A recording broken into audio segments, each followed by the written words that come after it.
night in the night sky. Go higher and higher. You leave it all behind. You leave it all. Bonjour à tous, c'est Mr. Call of et aujourd'hui on se retrouve pour une nouvelle vidéo, cette fois-ci sur Call of Duty Advanced Warfare. Je pense que là maintenant vous allez en avoir de plein pot sur ma chaîne YouTube du Advanced Warfare. On se retrouve aujourd'hui en élimination confirmée sur la map Ascend. J'étais donc à la balle 27 avec le silencieux, la crosse et la poignée ergo, et j'étais avec des atouts robustesse. Il y avait aussi un atout pour pas être visible sur le radar ennemi quand il y a un drone, l'atout pour comment il y avait l'atout pour quoi déjà, il y avait l'atout fonceur et il y avait l'atout impulsion furtive. Donc voilà, donc aujourd'hui on se retrouve pour un gameplay plutôt assez nerveux. C'est l'élimination confirmée, donc le score vous allez voir à la fin il est quand même assez beau pour l'élimination confirmée. Ça c'est pour ça un peu que je l'ai aussi choisi, et puis c'est du full rush quoi. C'est vrai que je campe jamais, et ça va être c'est vrai que on va dire que Advanced Warfare va être un jeu qui va être beaucoup plus nerveux. Donc l'avantage c'est que les gameplays vont être beaucoup plus agréables à regarder, ça va beaucoup moins camper, ça va être ça va être réactif quoi. Il va y avoir vraiment du punch dans les gameplays. Donc voilà, aujourd'hui j'avais vraiment envie de parler des points forts et des points faibles. Je vais être rapide sur les points forts et les points faibles, tout simplement parce que j'aurai pas trop le temps de vous en parler, mais on va entamer directement avec les points forts. Donc il y a la taille des maps. On se retrouve avec des tailles des maps beaucoup plus petites, ce qui va avoir un gros avantage, c'est pour nous, c'est parce que c'est vrai que sur Ghost on se plaignait parce que on avait des maps trop grandes, donc on voyait un ennemi tous les 2 minutes. Là franchement déjà que les maps sont de taille moyenne, et en plus on a l'exosquelette qui nous permet de faire des doubles sauts, des impulsions rapides en avant, des déplacements éclairs que j'appelle ça. Donc c'est vrai que si on meurt et qu'on spawn à notre spawn de départ, c'est vrai que on a vite fait de se retrouver vite fait dans le spawn ennemi, tout simplement parce qu'avec ces déplacements rapides on traverse vite fait la map. Donc ça, la taille des maps, franchement c'est plutôt un excellent point pour ma part. Pour ce qu'il en est des nouveaux modes de jeu, on retrouve des modes de jeu comme liaison satellite, autrement appelé capture de drapeau au ballon, en gros appelé uplink en anglais, que je pense que vous connaîtrez mieux, parce que c'est un mode de jeu qui a fait le buzz lors de la présentation à l'E3. C'est le mode de jeu où vous avez un ballon et puis il faut l'envoyer dans le camp adverse, autrement appelé aussi, moi j'appelle ça la capture drapeau parce que c'est similaire à ça. Donc il y a des nouveaux modes de jeu qui sont très intéressants, qui sont bien pour ceux qui jouent pour l'objectif et qui sont plus réservés à ceux qui jouent l'objectif. Il y a aussi donc l'avantage aussi de ce jeu, c'est que c'est un jeu qui va recommander aux joueurs du skill. Donc c'est là qu'on va repérer les bons joueurs des mauvais joueurs sur Call of Duty, des mauvais joueurs, enfin des joueurs qui sont un peu plus noob ou novices sur la licence Call of Duty. Et c'est vrai que là on peut se rendre compte que c'est les réflexes de nous-mêmes qui vont nous permettre de gagner certains duels, etc. D'avoir la capacité à faire des doubles sauts quand vous voyez un ennemi, de les esquiver en faisant les impulsions, les déplacements éclairs sur les côtés latéraux, etc. Donc c'est vrai que ça par contre c'est un gameplay qui va demander du mérite ou autrement appelé du skill, en gros du talent pour sortir des bons massacres. Voilà. Donc c'est aussi un gameplay nerveux, je pense que c'est agréable à regarder sur YouTube, donc ça c'est un très bon point. Il y a quelques campeurs, vu que c'est un jeu qui se joue plus à la verticale, donc ça c'est un petit inconvénient, mais ça on pourra jamais y faire, hein. Ça reviendra tous les ans. Il y a toujours des campeurs qui sont là pour faire chier la communauté, mais bon, que veux-tu, on pourra jamais rien changer à ça. Vous pourrez faire un Call of Duty extraordinaire avec tout ce que vous pourrez faire pour qu'il n'y ait pas de campeurs.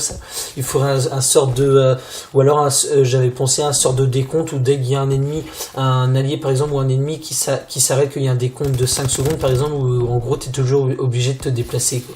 Mais bon après voilà, ça serait plus très marrant, on serait toujours obligé de se déplacer. Après il y a des moments où il faut quand même un peu temporiser. C'est vrai que sur ce jeu, quand tu es en implacable, tu vas pas courir partout sur la map, il faut essayer d'assurer ta série quoi. Mais bon après il y a peut-être dans les prochaines licences de Call of Duty, pourquoi pas trouver une solution pour éviter qu'il y ait des campeurs. Mais pour le moment sur ce jeu là j'ai pas trop été à me plaindre à ce sujet là, mais c'est vrai qu'il y en a quelques-uns quand même qu'on peut repérer sur le multi, qu'on peut voir. Pour ce qu'il en est de la personnalisation des classes, un excellent point pour ma part. C'est vrai que là on se retrouve avec des personnalisations des classes 100% fait à notre goût. C'est vraiment des atouts faits 100%, c'est vraiment toi qui personnalises la classe comme tu le veux vraiment, suivant le mode de jeu auquel tu joues, suivant ton style de jeu. C'était plus à jouer au full rush, où t'es plus un jeu sur un mode de jeu objectif player, où t'es plus sur un mode sur un jeu un peu plus, on va dire posé, un peu plus temporisation, on va appeler ça comme ça, bon, ou alors un peu plus camp. C'est vrai que suivant les armes que tu utiliseras des atouts différents et t'es pas obligé de mettre des score streaks, c'est-à-dire tu peux mettre juste le drone, améliorer le drone et améliorer ton drone. Et on va revenir par la suite directement avec les score streaks. C'est vrai que les score streaks maintenant sur Advanced Warfare vont être excellents parce que par exemple tu choisis le drone, et ben tu as des capacités sur les différents score streaks que tu peux améliorer. Par exemple sur la tourelle, on va dire que par exemple au lieu que ça soit une tourelle par exemple qui tire des balles, bah, ça peut être une tourelle qui tire des rayons en améliorant une capacité. Pour le drone, pour moi c'est le meilleur score streak de ce jeu, c'est le drone, c'est celui qui va être le plus intéressant pour faire des bonnes parties, tout simplement parce qu'il va avoir des capacités juste excellentes qu'on va pouvoir améliorer tout simplement avec par exemple la station orbitale que tu peux insérer dans le drone qui indique la direction des ennemis, en gros une micro-station orbitale, mais qui est limitée, c'est-à-dire qu'elle n'est pas en continu, c'est à chaque pulsion de drone. Tu pourras aussi mettre une sorte d'effet qui te permettra en fait de voir les ennemis à travers les surfaces lorsqu'ils tirent ou qu'ils sautent, etc. Donc c'est vrai qu'il y a plein de capacités du drone qui font que par contre quand tu améliores ces capacités-là, le drone, il faut plus de points pour l'obtenir, quoi. Mais c'est vrai que du coup ça vous permet, par exemple quand vous avez l'orbital, ça vous permet de voir la direction des ennemis, donc c'est vraiment un très bon point. On va parler aussi des exosquelettes. Donc les exosquelettes, juste une révolution sur ce Call of Duty, c'est juste excellent. On va dire que c'est une sorte d'innovation qu'ils ont fait sur ce Call of Duty, c'est juste excellent. Ça vous permet de faire des déplacements rapides, d'être invisible, d'être en gros système trophy. Ça vous permet en gros quand vous utilisez la capacité d'exosquelette, et ben si vous avez un missile prédateur, et ben il détruit le missile prédateur vu que vous avez utilisé cette capacité là. Donc il y a plein de capacités, je les connais pas toutes parce que je les ai pas toutes utilisées encore, mais voilà, c'est vrai qu'il y a des bonnes capacités, des bonnes franchement des bonnes capacités qui peuvent être intéressantes suivant le mode de jeu auquel tu veux jouer, etc. Suivant comment tu joues. Et donc on va passer maintenant au point faible. Donc au point faible, on va donc parler un peu de la connexion. C'est vrai qu'en ce moment là, c'est les premiers jours du jeu, donc c'est normal, mais franchement la connexion est juste pourrie. C'est le mot qu'il faut employer, elle est juste pourrie. Tu peux passer du 4 barres à une barre en quelques secondes. Tu sais même pas comment, mais c'est comme ça. Tu passes de 4 barres à une barre, et donc du coup bah, t'as l'impression de mettre un chargeur aux ennemis et t'as l'impression que les ennemis te mettent deux balles. Et donc ça fait super rager, surtout quand t'es en série de sans pitié ou des trucs comme ça m'est arrivé. Donc ça par contre la connexion c'est un peu un point faible. Je passe directement parce qu'on est presque déjà à la fin du gameplay. Le gameplay aussi que j'ai mis qui est trop vertical, c'est vrai qu'on joue le gameplay sur Advanced Warfare est plus comme ça que comme ça. Avant tu jouais à Call of Duty, bah voilà, tu jouais en longueur, c'est-à-dire que c'était des maps plates, parce que là c'est plus des maps à la verticale, t'as sauté sur les bâtiments et à jouer soit en visant vers le bas, soit en visant vers le haut. T'es rarement à viser en face. Je pense que tu m'as compris, mais voilà. Et il y a aussi un point faible que j'ai remarqué, que j'ai mis en point fort aussi, c'est la DNA, donc la bombe nucléaire, qui a un avantage parce que je l'avais pas dit, mais en point fort j'ai mis aussi la DNA parce que ça fait le retour de la nucléaire, ça fait un certain challenge pour nous, mais je l'ai mis en point faible aussi parce que elle est vraiment très compliquée à obtenir. Franchement, c'est 30 kills sans score strict, sachant que tu meurs, sachant qu'il faut mettre pas mal de balles à l'ennemi et que il suffit d'un moment d'inattention et l'ennemi peut être juste derrière toi parce que les spawns sont vraiment merdiques. Donc du coup, les ennemis peuvent réapparaître juste derrière toi, tu sais même pas comment, et donc du coup, tu te fais killer bêtement et du coup, ta série elle est vraiment merdique, sachant qu'il n'y a pas la microstation, vraiment la microstation pure et dure où vous voyez vraiment la direction des ennemis en continu, donc c'est vrai que c'est déjà plus compliqué à éliminer 30 mecs.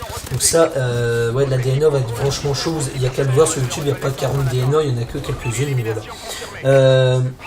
Et pour finir, la prise en main du multi qui est vraiment difficile. C'est vrai que j'avais juste un petit point qui s'allie avec celui-là, c'est que quelqu'un qui a une manette officielle de chez PlayStation ou Xbox qui n'a donc pas les palettes comme Scuff ou Burn, mais il aura des difficultés parce qu'il aura du mal à sauter son pouce vers le joystick, vers le bouton croix pour faire des doubles sauts, pour remettre son doigt sur le joystick droit pour viser en même temps.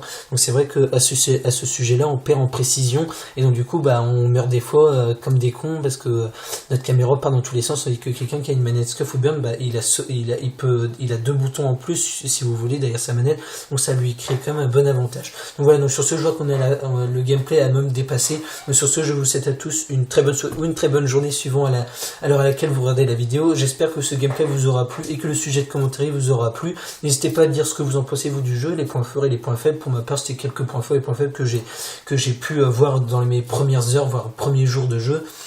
Et donc sur ce, je vous souhaite à tous une bonne journée, c'était Mr. Call of. J'espère que cette vidéo vous aura plu, on se retrouve très vite pour une prochaine vidéo. Allez, ciao, bye bye.